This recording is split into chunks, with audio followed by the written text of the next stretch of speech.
Thank you very much, Victor Howell. Usually in the studio, Deuce McAllister joining me outside the Saints locker room. Whew, wow, a lot of emotions in that one, huh? Deep breath, but I mean, to be honest, even when they were down 14, you didn't have too much concern. Now, when they got the strip and the sack, and if they had recovered it, I would have been concerned a little bit, but they were able to bounce back and, just some small things to clean up, but a really good effort, and one of the things that you don't want to get lost in this deal. How about the Eagles had 43 rushing yards at the half, and they ended up with 49. That's a really good job by that defensive front. And no Sheldon Rankins. With no Sheldon Rankins, and your thoughts and prayers are with him. With what could potentially be an Achilles injury. Young man had an outstanding year for this team, and he just played really, really well. And to lose him in that manner, that's a tough deal. But he had other players to step up. This football team, to overcome what they did, do you point to the rust factor? Is that big in this circumstance? I think it plays a factor in it. I mean, because you saw them have to take a timeout for not knowing where to line up on offense. You see all the penalties. Those are things that happen when, hey, look, we hadn't played in a while, and it's full speed. And so those are things that they can get cleaned up. Pete is playing with a cast on his hand. He had a couple false starts, had a couple holding calls. It won't get easier next week when you're playing against Aaron Donald and Sue. But it is a chance to go to the Super Bowl as well. Were you and Zach Strief calling this game getting hoarse in the 11-minute, 29-second drive? I mean, Drew Brees tells me that's the longest drive he's ever had in his career, maybe. 5 yards forward, 10 yards back. Right. 15 yards forward, 3 yards back. And so you could really tell that they were able to gas that Philly defense as well. Fletcher Cox, he was banged up. He was able to come in, leave it. Michael Bennett, he plays, leaves. So, not only from the Saints' perspective, but the Eagles were really gassed. And it was impressive to see them do it. But, I mean, you talk about 3rd and 15 completion, 3rd and 12 completion. And guys just made plays.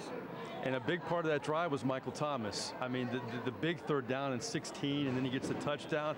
It's amazing. He just keeps it up, doesn't he? And there was not a lot of separation on that touchdown. It was just throw me the ball, and he goes up and gets it. And so for him to set the franchise record, he broke Marcus Colston's record as far as reception, or not reception, but yardage in a playoff. And he's just continued to be the all-pro player that he is. We saw once again Taysom Hill, what he means to this football team. I mean, in so many ways, we almost saw the triple crown there. I mean, you have special teams, you have him catching the ball potentially. Drew didn't get it where he wanted to, and then what a great throw. I mean, what a dynamic he's brought to this team every week, and it's carried over to the playoffs. Well, his ability to declare a defense, to force them to play something they don't want to. Sean has just continued to grow that package, and it was a really good throw to Alvin, but there's a penalty. And then you talk about let's just go not only the quarterback, but him on special teams. There was nothing but linebackers in there. Zach Line was in front as well. And Philly actually had their defensive line out. And those linebackers got pushed, got movement. And it was a really gutsy call, but it was one that you were really happy about because it gave you that momentum to start another long drive. All right, the LA Rams come calling next week. Once again, it's a team that the Saints have beaten earlier in the year, and it was a team that they almost blew out. I mean, they made it a game late, but what can they take from that game, and what do you see from this matchup? Different team. I think up front, that offensive line is going to be a physical group. Aaron Kramer was one of my coaches. He's the O-line coach. Bill Johnson, the defensive line coach, coached here in New Orleans, so you're familiar with him first and foremost. Wade will have a few packages. Last game, they didn't have to leave. I still think that the Saints can get after them with their defensive line, but to be able to, they don't have Cup, but they do have Gurley is back, and then you also have C.J. Anderson, who was able to really have a productive game last night for him. So it'll be a tough matchup. Final question. Sean Payton always tries to find an edge with his football team after they struggled early. I'm sure he's going to have a lot of talking points this week. Well, he'll have the edges. I mean, because even on defense, they held the Eagles after the first quarter under 100 yards. There are a couple plays in there that, they have to get in a better situation.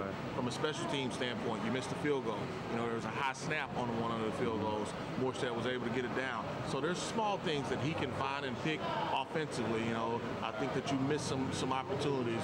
You can pass off blocking schemes a little bit better. So there's some things that they can clean up, but yeah, they're still playing next week. Right, and it's a big one. A lot on the line there, huh? No doubt about it. All right, Deuce McAllister here outside the Saints locker room. We're going to have one more player interview, but back to you for now in the studio, guys.